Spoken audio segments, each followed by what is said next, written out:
Hello and welcome to another edition of Better Minneapolis. Today I'm here with Tom Olsen, President of Minneapolis Park and Recreation Board, and we're going to talk a little bit about the latest budget. But first, before we get into that, why don't you tell people what your favorite park is, since we're here talking about the parks? Yeah, well, we're in right now a pretty premier park, Theodore Wirth, but I think I have to go with my old stomping grounds, Painter Park in Uptown.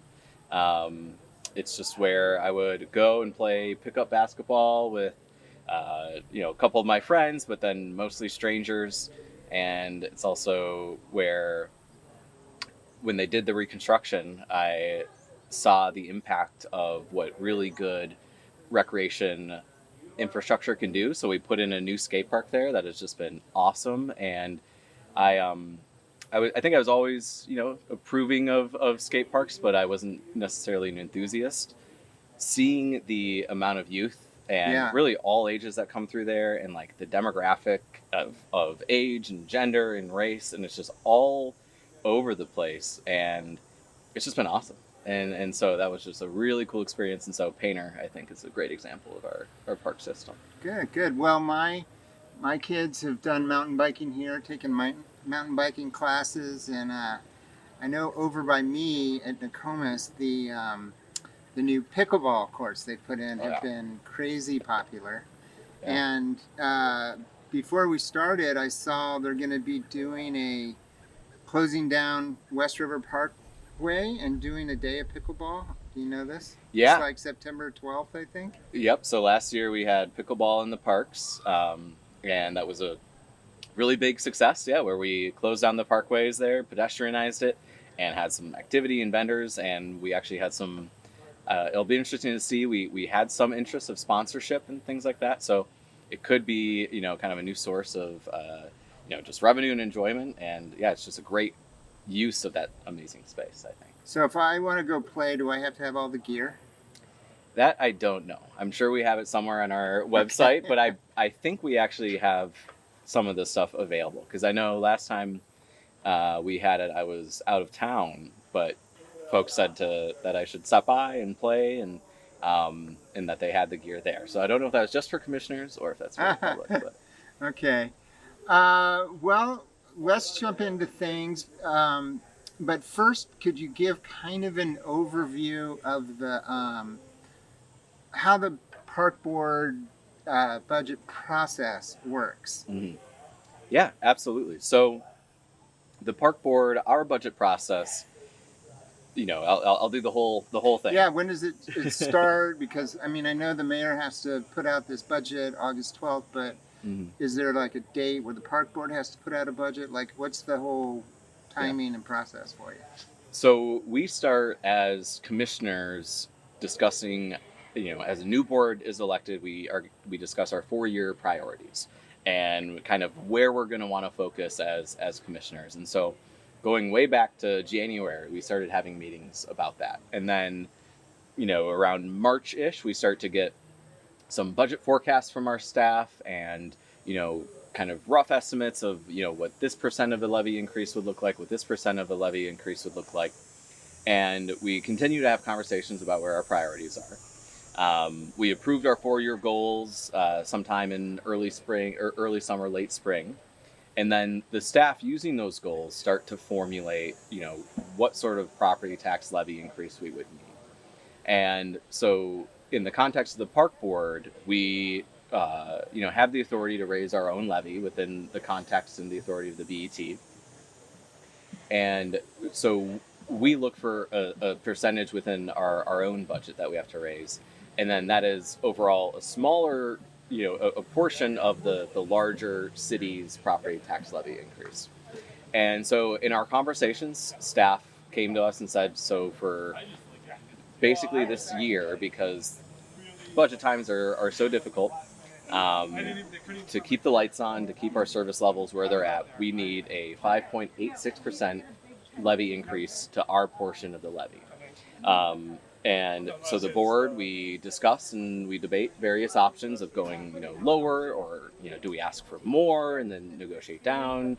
we discuss the impact of, what this will have on our residents and, what services we want to focus on. And so that's around June that we approve the request that we're going to put forward to the Board of Estimate and Taxation of our property tax levy and what we're going to bring to the mayor. So one thing I want to clarify. So I guess I was a little surprised when the mayor put forward like his call for a lower levy for the park board, because I kind of thought you guys were really independent. Like I didn't realize that the mayor sort of had any say in it, but it sounds like he does. He does. So the say that he has is that he is the first person to put out the full city budget. And within that context, and his levy, what he believes should be the overall city's levy increase, which I believe is right now 11.3, he gets to say, and this is what in my kind of ideal world, where the park board would be. And then we actually, this Wednesday, we will, so August, whatever it is, it is 20th? No, today's the 17th. August 19th. Our superintendent, based off of the levy that we put forward, is going to be presenting a budget before the board of exactly where our money for our FTEs will go, exactly what areas we're going to fund and not fund. And because the mayor has now put out his budget, we're going to be able to contrast what 2.5 would look like and what 5.86 would look like. And so the mayor, he sets kind of the tone of where the discussion is going to be. Right now, what you're seeing kind of in the media and in these discussions is kind of our reaction to 2.5, which I consider to be quite low, under half of what we requested. And so we're going to go back and forth. And we've had conversations with the mayor of, okay, do we want to, negotiate amongst ourselves and come to an agreement? Or do we take this, or do we go to the BET with our two differing visions and we present that to the BET, the Board of Estimate and Taxation, and the public at large, and see where folks want us to end up?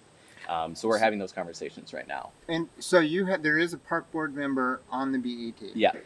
So the park board is, the BET, the Board of Estimate and Taxation, is made up of one park board member, the mayor, two city councilors, and that is Council Member President Elliott Payne and Council Member Aisha Chugtai.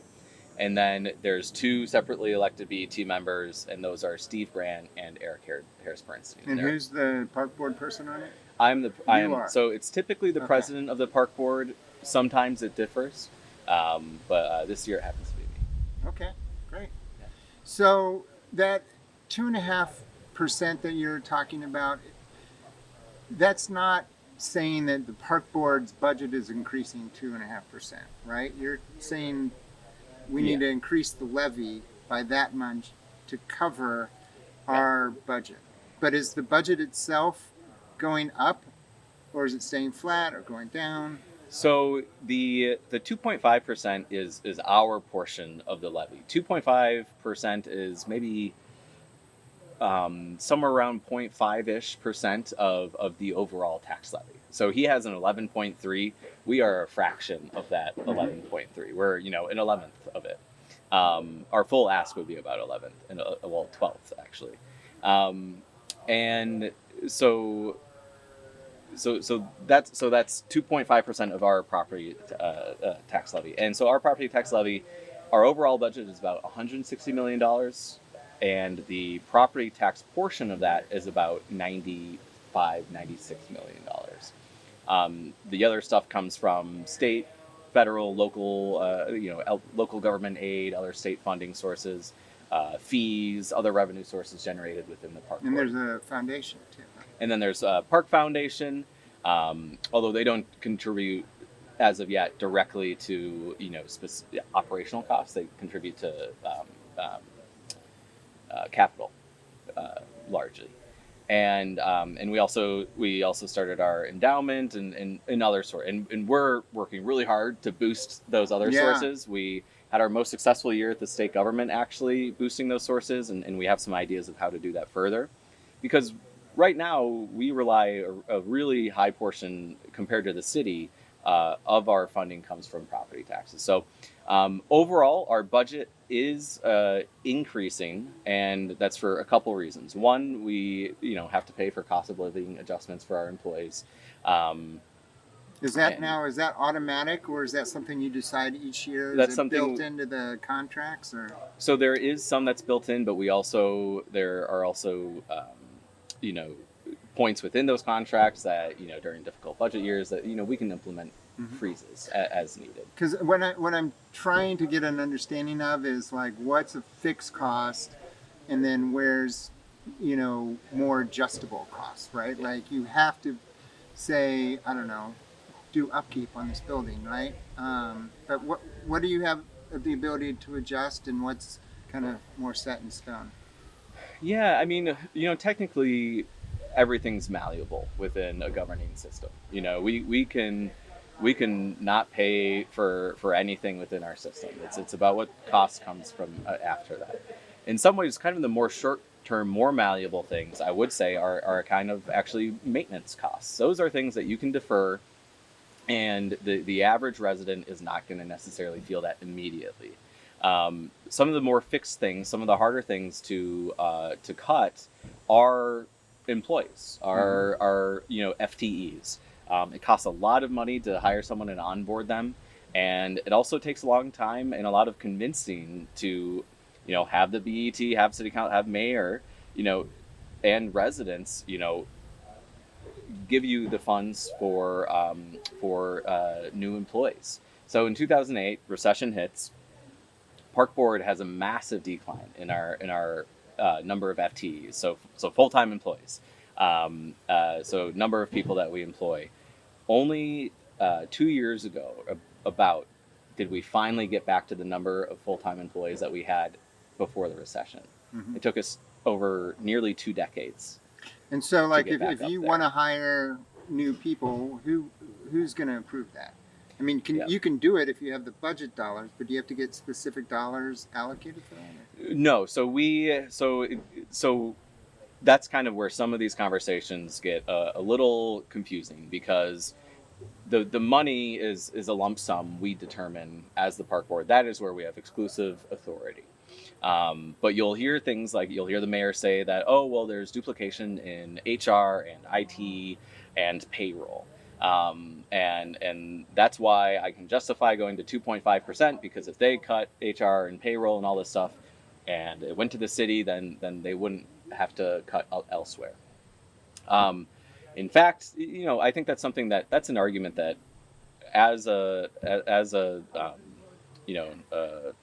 commissioner, as a politician, and a resident of Minneapolis, I do find it appealing that we can find efficiencies within government, that there's duplication. Oh, we both have HRs. Why would we possibly need more? Like, we should combine those. So I've had staff look into it, and what we found is that our HR staff are far cheaper than city staff. They have actually been more effective. We've done some research in the city HR department is I don't want to completely talk down on things, but it's been less than ideal. And we have very specific qualities that we need in our department, because we're so seasonal. Well, they have some numbers to what you're talking about. Yeah. Can I just, so you... Absolutely. Let's see. I think your letter had it was something like 1,500 for your HR and just 3,000 for the city, and it was really noticeable with the IT, right? So let's see. Fine. Okay, your human resources was 1,880 per employee, and then the city charges 2,666 per employee. So you're kind of saying that the idea of combining isn't necessarily going to save you money, because your cost then is going to go up to 2,666, and then I don't know how many IT people you have, but that was really dramatic. 3,500 versus 11,000. Well, and we have a small IT team, and it's really important that we have folks that understand our system specifically, because only a couple of years ago, the park board was hacked by an extra governmental agency, and a ransom attack. And we had staff that understood our systems very intimately, and so they were able to respond to that in a really strong way, with the help of the state government agency Minute, actually, which had a whole bunch of controversy years ago, but they came in and they really helped us out. And in the end, the park board didn't have to pay this huge ransom that you may have seen in the news that St. Paul had to pay a lot of funds when they had that ransom. Crazy. So we can talk about duplication, but you have to talk about what's the quality of service you get. And we do actually. There is some services. I have some extra information here from that we pay the city and their HR and their systems to handle for us. So the city general fund overhead charge to the MPRB in 2027 is going to be 1.5 million, 3.4 increase, and so that pays for things like Workday, which is a ERP system. I don't know exactly what that is. A ClearGov budget software, and so that is about $270,000. They provide some HR administrative, so they provide benefits and administration, some employee training, and some minimal support services, and that's $200,000 a year that we pay the city for that. And then there's some other stuff around, payroll, garnishments, W-2, and that's $100,000. And then, so there's some other fees that we give to the city as well. So at the end of the day, if we were to cut our HR staff, we would then just be paying the city to be doing some of this work. And the city is charging, more for their HR. And so the people of Minneapolis, it's still drawing from the same ledger. It's just for the people of Minneapolis, maybe for the mayor's budget, it looks a little leaner. So. Yeah, I mean, things like that, somebody's got to get laid off, right? I mean, that's the only way. And even then, how much is it saving? One thing you mentioned in that letter is that if things go through the way they're situated right now, I think you said there'd be 26 people that had to be let go from the park. Is that? Yeah, so that is at 2.5%. If long term, if we were kind of cut at those levels, we would have to be looking at about that many employees. Now, there are some maintenance things that we could defer for a time, but if we don't get funding back up, it would end up resulting in those sorts of cuts. And that would be devastating for us, especially proportionally compared to the city. So the mayor has been putting out a number that he's cutting 100 positions. And that's certainly true that he is cutting 100, but he's adding back 93, and he's getting to a net total of about -7. And that's within the whole budget. And so that there's some external revenues, there's some other stuff within his general fund. So there's, different pockets. Yeah. Within the general fund, he's adding 5 employees. And so in this conversation, it's just, we are a relatively small aspect of the overall budget. And to see a number that low compared to the 5.86 ask that we had, it really feels like we're kind of getting an undue ask. So why is that? So if the mayor's looking at the $2.2 billion essentially, and the park board is a pretty small bucket, right? Why is he looking there, you think, for these sort of consolidations and these cuts? Where's the motivation? It's been kind of difficult for me to wrap my head around, because our park system is what makes Minneapolis special. Yeah. I think it's why, even after everything that's happened to our city, I feel that we have made a really strong recovery, and that we haven't even fallen as low as many other cities would have. And it's really hard to get people to move to Minneapolis, but when they do move here, part of the reason is our park system, and part of the reason they stay here is our park system. So it's been difficult, because I think, especially in times when you have to look at austerity, I really think as a city, my philosophy is that you should focus on the quality of life stuff. You should focus on the stuff that keeps people here. that keeps your tax base here. So what we have heard is, well, one, he's brought up that he believes that there's some duplication with the HR and IT stuff, and we've put these statistics before him, and they really haven't stuck, or they haven't been kind of effective there. We haven't really heard counter arguments, but that's so for some reason he believes that there's still that duplication. So I think there's something there of why he thinks he can go lower. And when he's looking at other large cities, and when you look at other large cities, Minneapolis does per capita pay quite a bit for our park system, and that's certainly true. But my counter argument to that would be, well, we get what we pay for.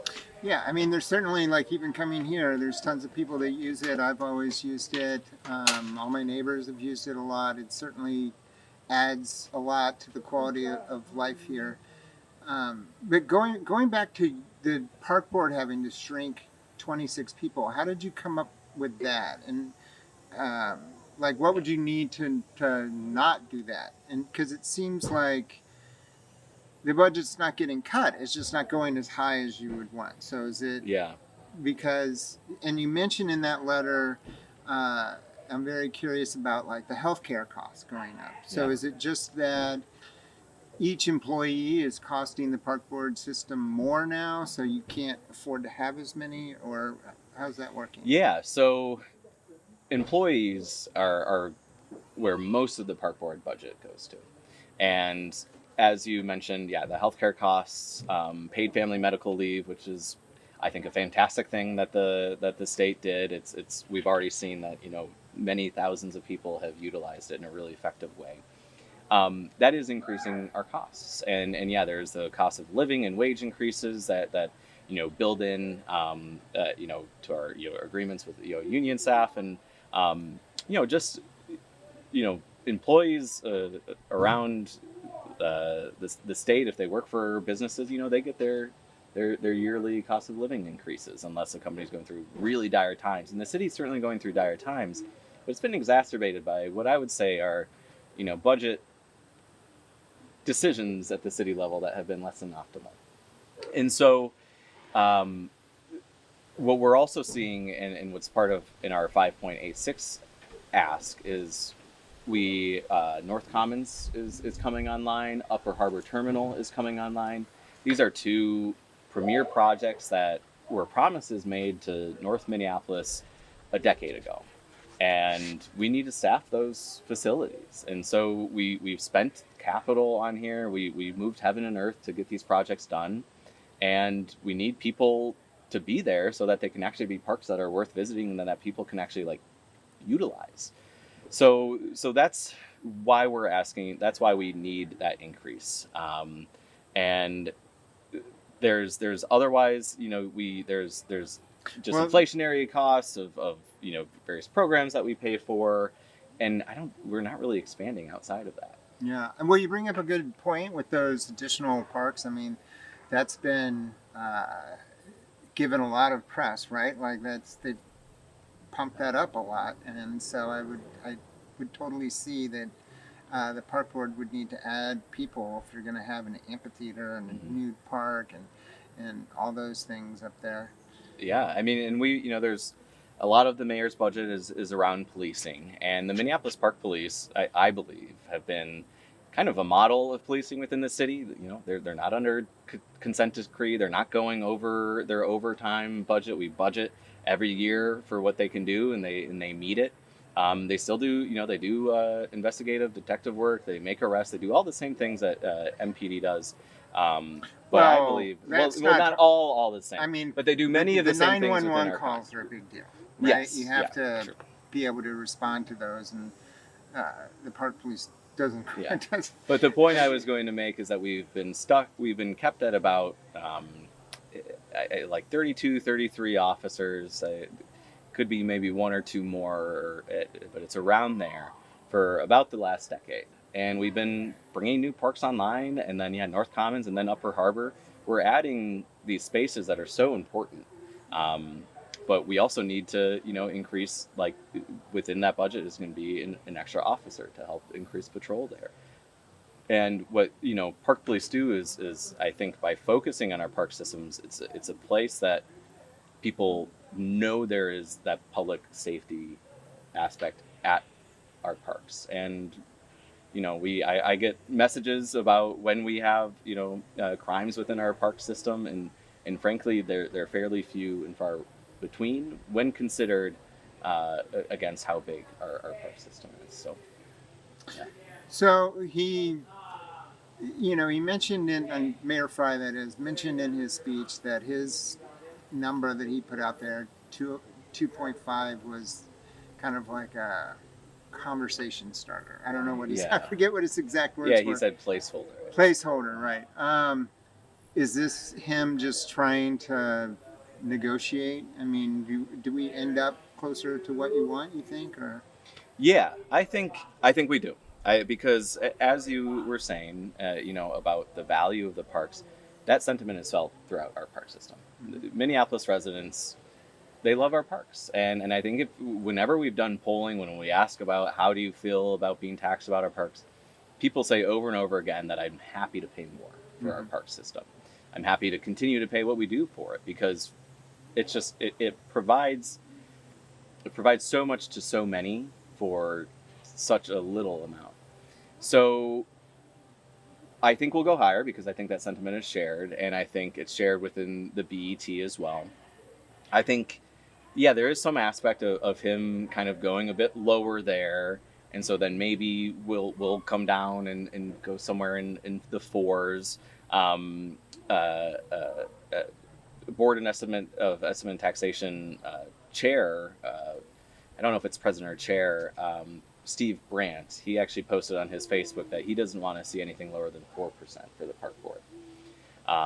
And so we've also had BET Commissioner Eric Harris-Bernstein express publicly that he is strongly in support of the 5.86%. So right there, that's half of the board that does not see 2.5% as an option. And it looks like the other council members aren't close to there as well. So I do think it is kind of a bit of an opening salvo. And the mayor has been wanting us to kind of continue negotiations with us and him, and I've had those conversations with him, and frankly, as board president, as a board, we vote together on the property tax levy, so I haven't felt comfortable saying, okay, well, I'll unilaterally agree to us going lower and then bring that to the BET, especially when we've had this public support for the BET and we've had this public support from the public.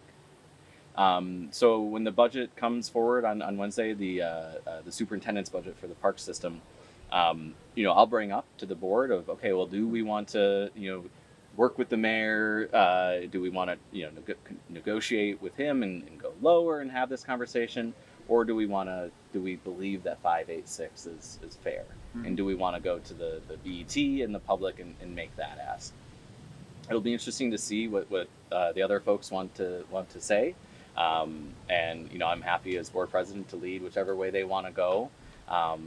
But I do think that folks feel that we have a system that's worth investing in, and so I think. Well, they certainly do, and I think I found it really interesting. I think it was when I interviewed you last year. I learned that this is the only park board system that's independent. Is that right? Yeah, I believe so. There's one in Vancouver. But that's Canada, so not a state yet. And it's not a state yet, and they or we're not a province yet. No, in Canada, but actually in Vancouver, their mayor and council made an effort to get rid of their independent park board, and their community rallied around the park board because they recognize. Mm-hmm. I mean, it's like we are here. My job is to be here in this sort of moment. Is to be here when there are difficult financial times and we have a mayor who is, kind of deprioritizing the park system. The whole reason I exist is to kind of stand up and say, no, we should be here. This should be a priority. Yeah. There have been many times where Minneapolis residents have had a chance to get rid of the Minneapolis Park Board, and sometimes here and there, maybe if the city government, if we knew that we would continue to get strong investments in the park system, I could be like, okay, yeah, that's fine. We can get rid of the park board. But we're seeing right now, case in point why it's important to have elected citizens who love our parks, who are there to stand up for it. And so, yeah, I think, and then there might be some other small cities. I know in Illinois there might be some, specific boards, but their powers might be different. But we're pretty special here, and we have a special system because of it. Yeah, and I think it's, a reflection of how much people value the parks, that they're willing to pay to have extra government, extra police, all those things that are dedicated just to parks because they don't want to see them degraded, right? I mean, I think if more people had a choice, they would expand the budget for the parks. But one thing and that's one thing that I didn't mention that I probably should is we are currently under austerity at the park board. We don't have rec centers that are open on Sunday. Mm-hmm. And that happened a couple of years ago when we didn't get the levy we needed again from the mayor. And we have reduced hours on Saturdays. And so that is thousands of kids who aren't able to go into a safe third space on those days. Yeah. And so what we really need, if we were to get up to like full, like this is, we have the environmental stewards we need, we have the rec staff that we need, we have the full rec hours, and when we're starting to, catch up finally on maintenance, we would have needed a 12.9 increase, like property tax increase. And, I could sit here and easily justify that, but there is a recognition that, that would be quite a bit for the residents of Minneapolis and in our city, and the downtown core and the commercial area, has been a bit hollowed out, and that property tax base has hurt us. So that's why we went for the kind of keep the lights on budget. If we want to restore to quality of service that Minneapolitans expect, we would be asking for more than double.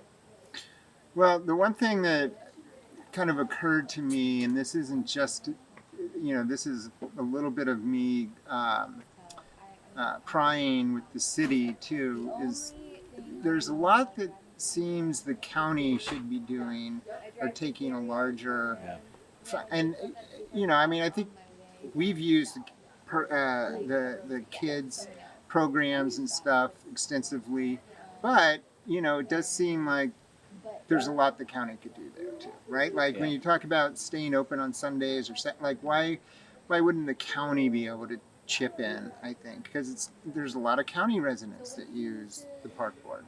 Yeah, and we can absolutely have a whole different conversation about there being state and regional dollars that are not going to us, that need to be going to us, or they're going to us in a very small fraction of what we need. There's a pool of money called the Operations and Maintenance Fund for regional parks and trails. Metro parks are supposed to get something like 40% of that. Whatever, we get something like 9%. That, if we were to get what we actually needed, would be 10 plus million a year. That's our entire maintenance backlog for our regional parks right there. And certainly, I'm sorry, just to unpack that a little bit. So that's state money that you think the parks should be getting that you're not getting. Yes, that we know that we're not getting, that we should be getting, that it's written in the statute that we should be getting a certain percent, and we're not getting that certain percent. And I think the county, they offer different youth grants and sports grants. Sorry, why don't you go after that? Why isn't there lawsuits or whatever to? Yeah, well, so it's not so much. I don't know if it's something that we could necessarily sue for. The state, there are various pools, from the general fund that the state has obligations that legislators and senators, they don't put the funds to. And I'm sure there's some legal reason why we don't sue there. But I also think part of it would be, then they would just get rid of the law, because they can just do that. So if it becomes something where it's like a pain. So, but it is something we're working on. It's something we're working on our whole Minneapolis delegation. I think the park board has really improved our intergovernmental relations and working with the state government. Again, as I said, we had our most successful year at getting state funds this last session, and that was in a divided session. And so we have some really strong plans for next year as well. So and then to the county point, they offer some state grants, they offer some other on youth sports grants, and they assist us in certain other ways. But they don't necessarily. I don't think the infrastructure is there for them to be funding, rec center hours, to be, offering staffing options for that sort of thing. And I would say, for them, I would want to focus more on kind of our regional stuff, on those maintenance costs, on those programming costs, because that's, Hennepin County residents coming into Minneapolis, and that kind of, whereas most of our youth stuff, our rec center stuff, is exclusively for Minneapolis kids and residents.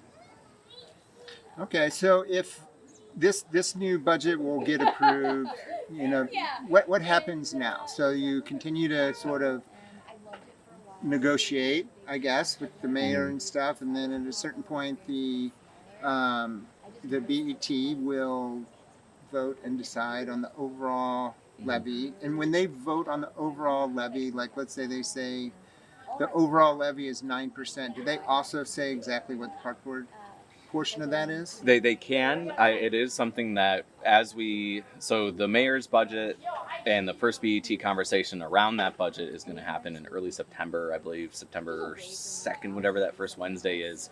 And so if the public wants to come out and comment on this, more than welcome to come out and do so.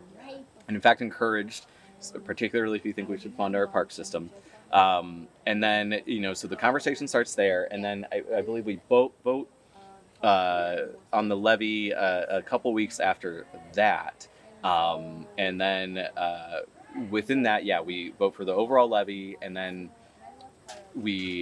I'll have to offer amendments around the park board specifically. So I'll have to say, and then I'll offer this amendment for the park board portion of the levy. Amendment through the BET? Through the BET. Yeah. Yeah. And so then the BET will vote on, so the default is the mayor's position at 2.5%. I'm going to have to offer an amendment to, make 2.5% go up to 5.86%, or maybe it's a different number if the board and the mayor decide that we can find an agreement at something between 5.86 and, honestly, I would say 4. But below 4% is where we really start to hurt. Around that 4.5, 4.6% number, that's where we don't have to cut staff, but we can kind of delay some maintenance stuff, and maybe, that can get us through a year or two. It's not something we would want to do consistently. It's kind of in the understanding of, there are some indicators that maybe we've reached the bottom of kind of where we're at with the commercial property stuff, and so maybe things will start to tick up. We'll go through, and so there'll be various amendments if 5.86 doesn't work, and then you can offer another one, and we'll find that point. And then we'll vote on the overall budget, and that'll go through to the city council, and then the city council will have a whole discussion around what specifically to fund and to add and to raise, and then they're kind of the final say, and then the mayor's the final say there. So there's lots of government, lots of intergovernmental relations, and I think there's a lot of conversations to be had about the mayor's budget that isn't just us. We have been a big part of the conversation because we made a conscious choice of we don't want to be passive in this narrative. We want to make sure that people know that a 2.5% is harmful. Mm-hmm. But the thing is, within the mayor's budget, you're talking about duplication in the county. The county has its own assessor's office that almost every other city within Hennepin County uses to do their assessment of town, of homes and properties. The city of Minneapolis has an assessor's office of its own that's about $7 million. That's more than our entire ask. And when we talk about duplication, for some reason, we're keeping our assessor's office when the county does the exact same work. Yeah. Literally the exact same work. And it's not a thing like, okay, well, our HR is a little different than their HR. It's the county, and maybe there would be some fees, again, like how we pay to the city, that the city would be paying. But at the end of the day, the assessment would still be getting done in the same way. We would be getting our property tax adjustments in the same way. And for some reason, we're paying for that whole other infrastructure. Oh, I mean, I'm sure that's just one example of duplication. And, I personally, I think that there's also like a lot of housing stuff in you know, the city steps in for a lot of the homeless stuff, and I feel like maybe the county Yeah. should be stepping in That should more. absolutely be county and And- state. And I mean, in all of this, what we're seeing, this whole context and to kind of, give an olive branch to all my fellow BT members and the mayor and everyone is all of this is a consequence of disinvestment from the federal government, of a mentality at state government at times of kind of cutting costs there and putting costs onto the county. I mean, the county is going to have to raise property taxes because of the Medicare cuts by President Trump and the Republicans in the big beautiful bill, because they're putting all of these services and all of these needs, like the need's not going away. They're just putting it onto the county. And it's going on to us in the property taxes, and property taxes are incredibly, inequitable and not a progressive tax, they're a regressive tax.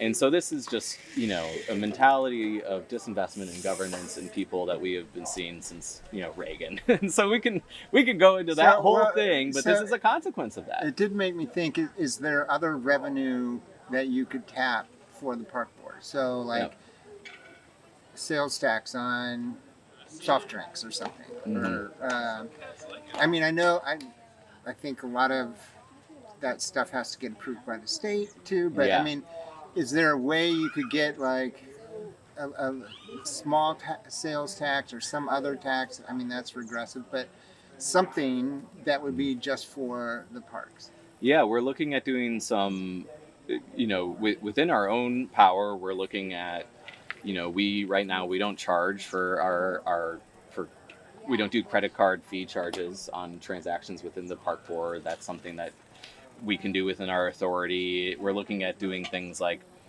we have some land near highways. We could put some billboards up near that. That's, we're not putting a billboard here, or here in Theodore Worth. It would be in kind of, not poor, but, poor natural areas and areas that are kind of already next to infrastructure that's not great or whatever. So we're looking at stuff like that.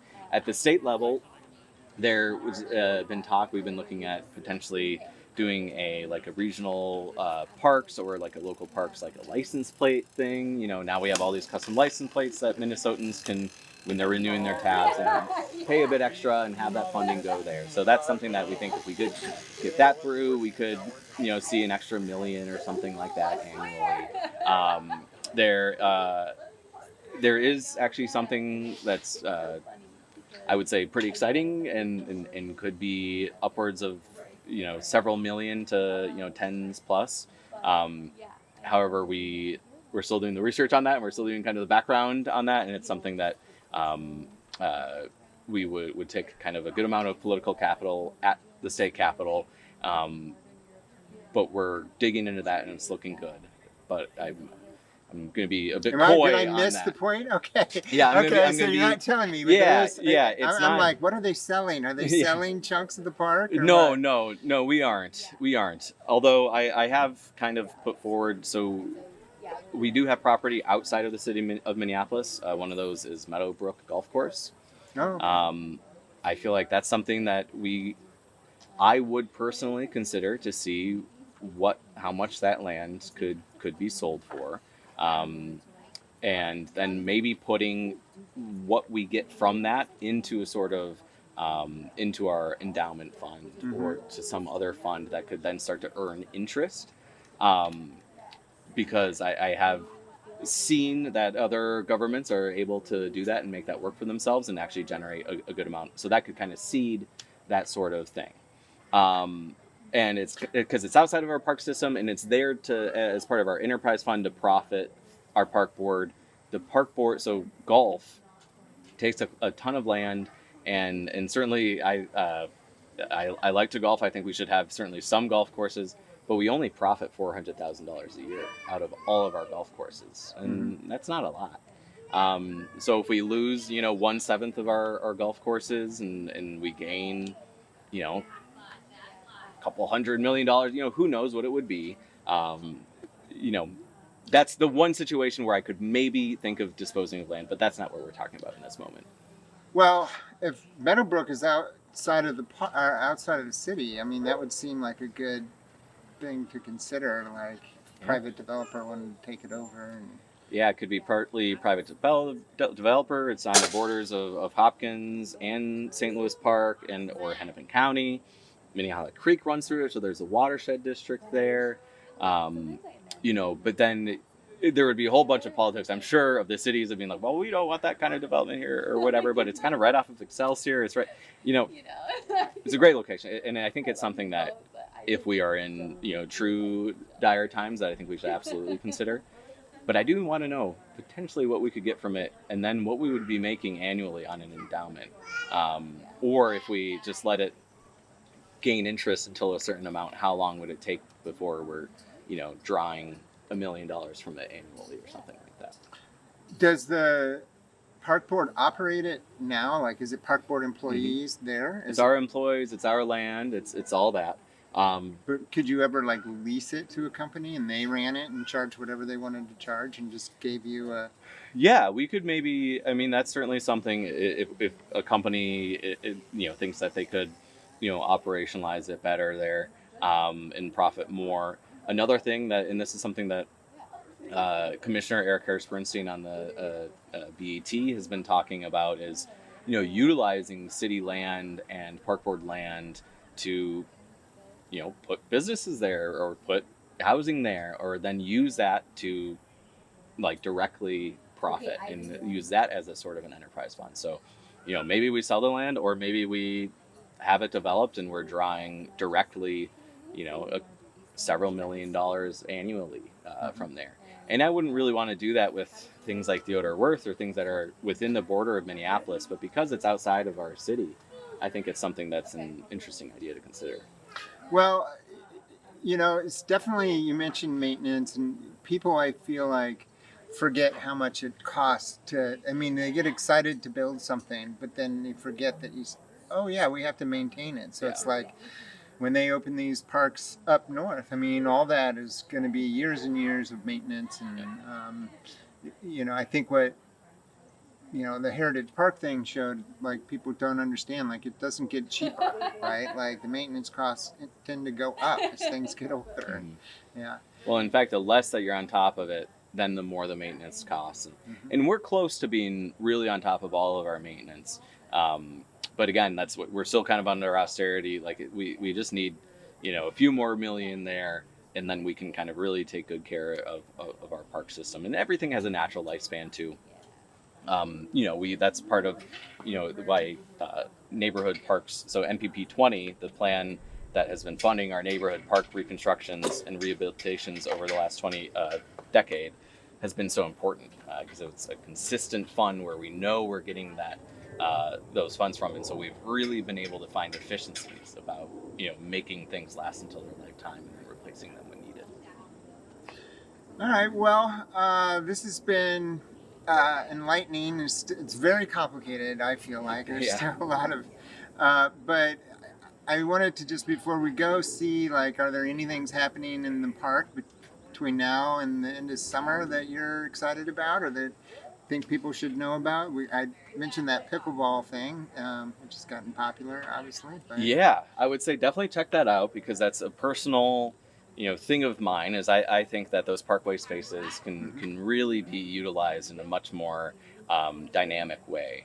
As far as any other specifics, frankly, I've been so in the depths of this that I'm really not that up to date on cool things that are happening in our parks. Because I just like, if I have some time off, I'll play some pickup basketball at Lyndhurst. But otherwise, I've been kind of, my head has been down and working on this stuff. Well, I'll bring up two things then. Yeah, let's hear them. Well, one, a lot of people have been really upset about the dog park thing. Yeah. Can we get an update, like what's happening with the... Yeah. And for people who don't know, Minnehaha Park has an off-leash area for dogs. It's been around for a couple of decades, and now they're kind of repartitioning it based on different landowners and possibly finding some Native American remains there. Do I have that right, or what? Yeah, so not so much remains, but place of cultural significance that was, and there's archaeological, likely archaeological artifacts as well. And then there's also kind of environmental aspects. A dog park of that nature, really, this is why it's kind of, in some ways, the conversation's been frustrating. That dog park never should have been allowed to be there in the first place. The park board, when they approved it, they didn't do the requisite archaeological survey or analysis. They didn't partition off our part of the land accurately, so people's imagination of the land is actually, in park, is far, far bigger than what it is. And because my favorite parts of the dog park, when I would bring my dog there, were actually not park board land. And then there's also the I don't know if I mentioned it, but the environmental aspect as well. So the water quality and the specific kind of preserved nature of that space. It's actually one of the few. It's that and Eloise Butler Garden are like the only places in the city that are like considered not totally encumbered by human activity. So what we have done is we have decided to move on for now from that space as an off-leash dog park. It will still be on leash as a bit of a compromise for now.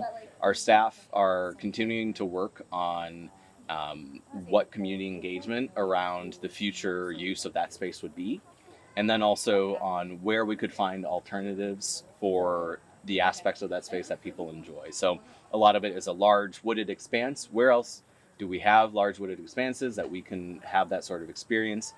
There's maybe some stuff around Theodore Wirth, maybe some stuff north of Cedar Lake. Maybe. I mean, I'm just going to make my own pitch. I love that spot. It's one of our best spots in the city. It's amazing. I don't know that anything replaces it. It's got these massive trees and beaches and the water.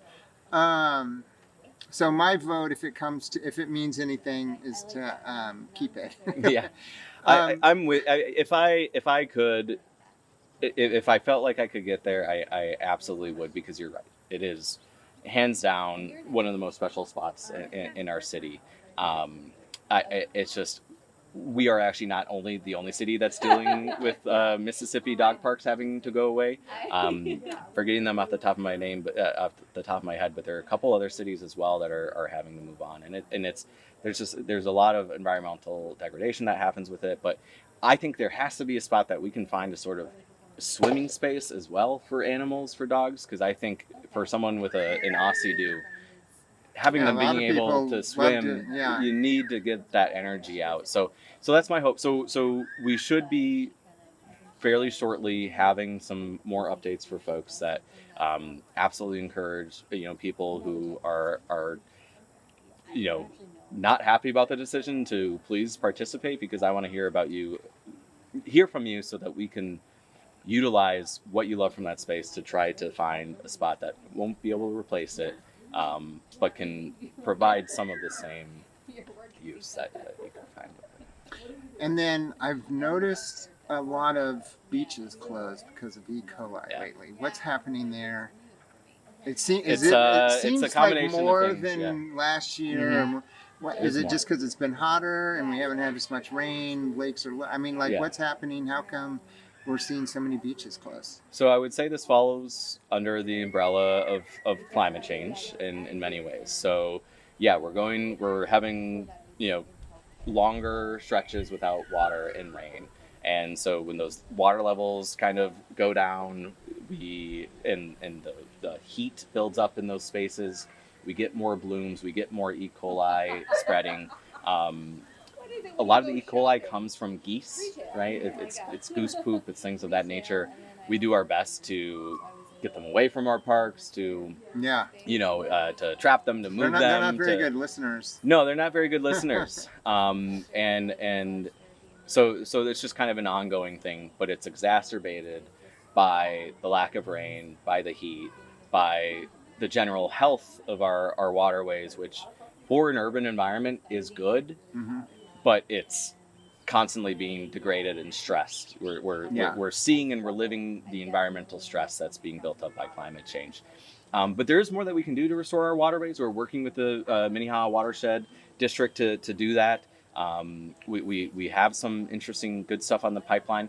This is kind of one of those things that, the park board, as I was talking about our 4-year, priorities, environmental restoration was one of our top ones. And if we were able to get funding, from the city, from the mayor, from the state, to hire more staff so that we can actually really start to tackle these issues, we would see that our beaches could stay open for longer. So, when we're talking about just trying to keep our head above the water, the E. coli filled water, that's what we're missing the forest for the trees. Like, we could be doing a lot of fantastic work to improving water quality, but we have to just continue to pay the staff we have now. Yeah. So you have your own team of water quality people, right? You don't have to pay the city or county or anyone. We for do. That. We do have our own team, and we have our own team that a very small team, just a few employees, that's focusing on kind of natural area restoration.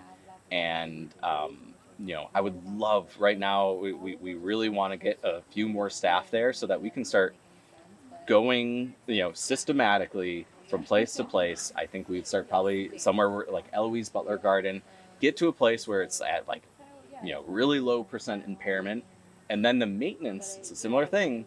When you get on top of that, all of a sudden we need far fewer staff to maintain that space. Mm-hmm. And so we need kind of a build up to get places to where they're not impaired, and then we can use a mixture of volunteers and some staff to keep it at a good level, and then we can do that throughout the whole city. And if we approach that systematically, what we would see is that in the long run, we don't actually need that many more staff, that many more FTEs, but we'd have a much more thriving environmental space. And as we continue to work with Watershed District and build these spaces, then water quality can improve, then we can focus on other things. So there is a path to a truly amazing natural environment for our city.